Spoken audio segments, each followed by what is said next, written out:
নমস্কাৰ স্বাগতম জনাইছো মোৰ ইউটিউব চেনেললৈ। আজি আমি আহিছো ভাৰতৰ কেপিটেল সিটি দিল্লীলৈ আৰু দিল্লীত ৰাষ্ট্ৰপতি ভৱন, সংসদ ভৱন আৰু ইণ্ডিয়া গেটৰ যি দৃশ্য সেইবিলাক আজি মোৰ এই ভিডিঅ'ৰ জৰিয়তে আপোনালোকে দেখিবলৈ পাব। আহক, এইটো দেখিছে আপোনালোকে সংসদ ভৱন আৰু এই সংসদ ভৱনতেই আমাৰ ভাৰতবৰ্ষখন চলোৱা যি ৰাষ্ট্ৰপতি তথা সাংসদসকল, প্ৰধানমন্ত্ৰী সকলো ইয়াতে থাকে আৰু ইয়াৰ জৰিয়তে আমাৰ গোটেই ভাৰতবৰ্ষৰ যি গণতন্ত্ৰৰ ব্যৱস্থা সেই গণতন্ত্ৰৰ ব্যৱস্থাটো এই পাৰ্লিয়ামেণ্টৰ জৰিয়তে সুচাৰুৰূপে চলাই লৈ যোৱা হৈছে। আহক আমি চাওঁ সেইটো পুৰণি পাৰ্লিয়ামেণ্ট হাউচটো আপোনালোকে দেখিছে সকলোৱে। এইটো 50 টকীয়া নোটত ঘৰণীয়া ঘৰটো দেখা পাইছে, আমি সৰুৰে পৰা দেখি আহিছোঁ। চাওক, এইটো হ'ল সংসদ ভৱন আৰু এইটো পুৰণা সংসদ ভৱন, এইটো ৰাষ্ট্ৰপতি ভৱন। আহক আমি পাৰ্লিয়ামেণ্ট হাউচৰ যি দৃশ্য আমি বাহিৰৰ পৰাই উপভোগ কৰোঁ। চাওক, এইটো হ'ল পাৰ্লিয়ামেণ্ট হাউচ। চাওক, এই পাৰ্লিয়ামেণ্ট হাউচৰ জৰিয়তে আমাৰ ভাৰতবৰ্ষখন চলোৱা হয়। এইটো হ'ল অল্ড পাৰ্লিয়ামেণ্ট হাউচ। তাতে আমাৰ এই 50 টকীয়া নোটৰ পিছফালে আগতে আমি দেখা পাওঁ। চাওক, ধুনীয়া এটা পৰিৱেশ আৰু এই শান্ত পৰিৱেশৰ পৰাই আমাৰ ভাৰতবৰ্ষখনৰ যি গণতন্ত্ৰ, এইটো হ'ল নতুন পাৰ্লিয়ামেণ্ট হাউচটো। এইটো পুৰণাটো ৰাইট চাইড আছে, নতুন দিল্লী। তাতে বৰ্তমান আমাৰ সংসদ ভৱনৰ যি মেল মিটিং তাতে কৰা হয়।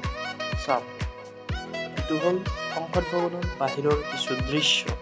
চাওক, কি ধুনীয়া এটা পৰিৱেশ। সংসদ ভৱন ভিতৰলৈ যাবলৈ তেনেকে সাধাৰণ মানুহক দিয়া নহয়, যিসকলৰ তাতে কৰ্মৰত তেখেতসকলেহে ভিতৰলৈ প্ৰৱেশ কৰিব পাৰে। আৰু চাওক, এইটো সংসদ ভৱনৰ ওচৰতে বায়ু সেনাৰ মুখ্য কাৰ্যালয়। আৰু আপোনালোকে দিল্লীৰ এই যিটো হাৰ্ট, এই হাৰ্টতে ভাৰতবৰ্ষৰ যিমানবিলাক ডিপাৰ্টমেণ্ট আছে, ভাৰতবৰ্ষখনৰ বা প্ৰশাসনিক বিষয়াৰ যোনবিলাক ডিপাৰ্টমেণ্ট মূল কাৰ্যালয়টো এই নতুন দিল্লীতে বেছিভাগ অফিচতে ইয়াতে অৱস্থিত।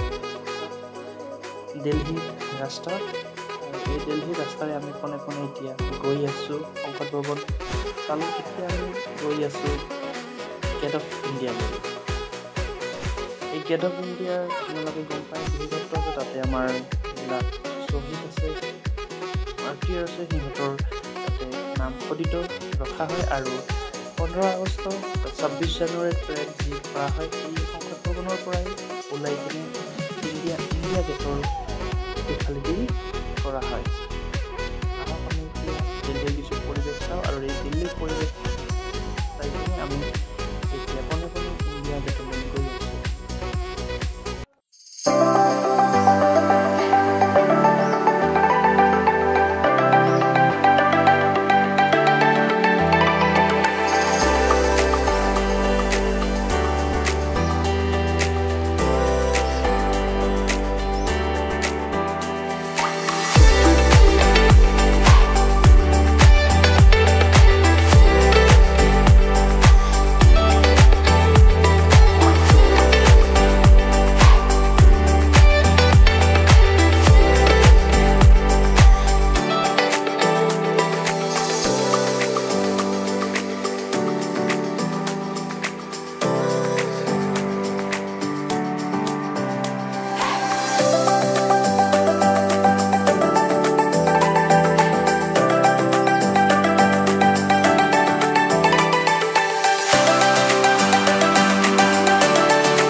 এতিয়া আমি আহি আৰু কিছু সময় পিছতে গেট অফ ইণ্ডিয়া অৰ্থাৎ ইণ্ডিয়া গেটৰ পামহি। আৰু এই ইণ্ডিয়া গেটতে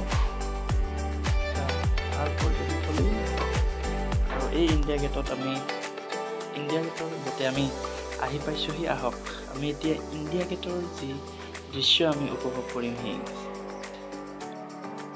চাওক আমি খোজকাঢ়ি গৈ আছো এতিয়া ইণ্ডিয়া গেটৰ কাষলৈ আহক বিভিন্ন দেশী বিদেশী পৰ্যটনে পৰিপূৰ্ণ হৈ আছে আৰু এইটো এটা লেক নিচিনাকৈ বনাই থৈছে যিমানে প্ৰখৰ ৰ'দ নহওক কিয় এই ৰ'দৰ মাজতো যি এটা পৰিৱেশ যি এটা শীতল বতাহ বলি থাকে মানে গৰমৰ অনুভৱটো হ'ব দেখি চাওক সেইটো জুম কৰি দেখিছোঁ এইটো ৰাষ্ট্ৰপতি ভৱন হয় আৰু এই ৰাষ্ট্ৰপতি ভৱন তাৰমানে এই গোটেই বস্তুখিনি এটাৰ লগত আন এটা ৰিলেটেড হৈ আছে আৰু তেনেকৈ বস্তুটো বনোৱা হৈছে আহক আমি এতিয়া ইণ্ডিয়া গেটৰ একদম কাষতে যামহি আৰু কাষত আমি আহি পালোঁহি আৰু পৰ্যটনে ভৰি আছে ইণ্ডিয়া গেটৰ যি পৰিৱেশ আৰু এই ইণ্ডিয়া গেটৰ পৰিৱেশ আপোনালোকে দেখি আছে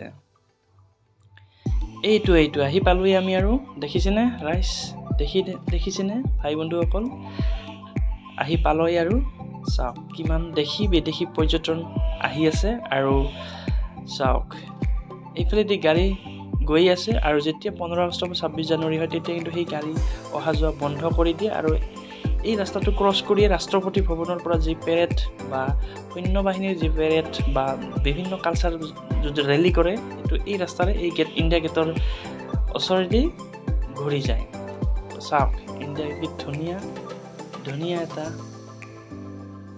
পৰিৱেশ চাওক দেশী বিদেশী পৰ্যটনে পৰিপূৰ্ণ হৈ আছে ইণ্ডিয়া গেটৰ পৰিসৰ আৰু চাওক ধুনীয়া পৰিৱেশ আহক মোৰ ভিডিঅ'ৰ জৰিয়তে আপোনালোকেও এই যে ইণ্ডিয়া গেটৰ পৰিৱেশ আপোনালোকে উপভোগ কৰক চাওক আহক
দিল্লীৰ যি কেপিটেল চিটিৰ যি হাৰ্ট সেই হাৰ্টৰ যি পাৰ্লিয়ামেণ্ট হাউচ আৰু ইণ্ডিয়া গেটৰ যি দৃশ্য আপোনালোকক দেখুৱাবলৈ চেষ্টা কৰিলোহি নিশ্চয় আপোনালোকে ভাল পালে যদি ভাল পালে ভিডিঅ'টো তেতিয়াহ'লে লাইক কমেণ্ট শ্বেয়াৰ ছাবস্ক্ৰাইব কৰিব তেতিয়াহে আৰু নতুন ভাল ভিডিঅ' পাব ধন্যবাদ বাবা